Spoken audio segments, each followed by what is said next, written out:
We all have been recalled by Commander about the atomic bombings that happened on Hiroshima and Nagasaki. It takes place after the end of World War II. Kokoro. So I heard.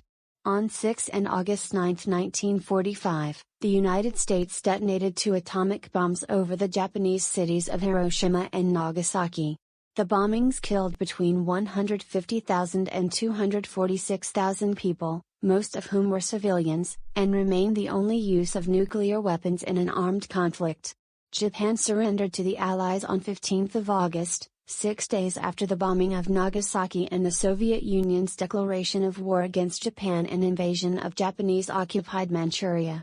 The Japanese government signed the Instrument of Surrender on 2 September, effectively ending the war. In the final year of World War II, the Allies prepared for a costly invasion of the Japanese mainland. This undertaking was preceded by a conventional bombing and firebombing campaign that devastated 64 Japanese cities. The war in the European theater concluded when Germany surrendered on May 8, 1945, and the Allies turned their full attention to the Pacific War.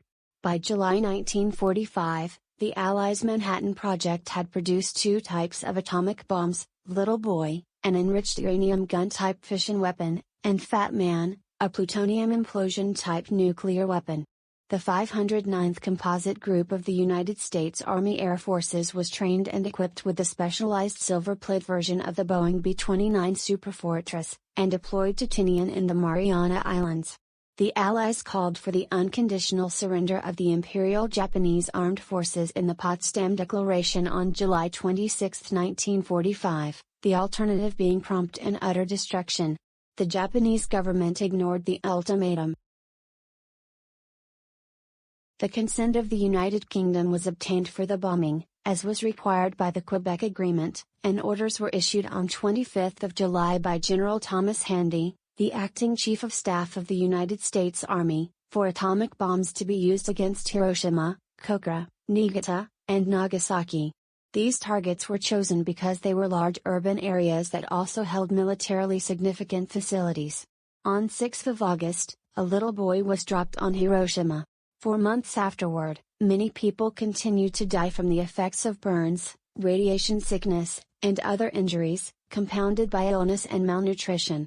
Though Hiroshima had a sizable military garrison, most of the dead were civilians. There are scholars have extensively studied the effects of the bombings on the social and political character of subsequent world history and popular culture, and there is still much debate concerning the ethical and legal justification for the bombings. According to supporters, the atomic bombings were necessary to bring an end to the war with minimal casualties and ultimately prevented a greater loss of life. According to critics, the bombings were unnecessary for the war's end and were a war crime, raising moral and ethical implications. I'm fully aware of that, Jinchi, I'm fully aware of that. We must say, rest in peace to those victims of the atomic bombings.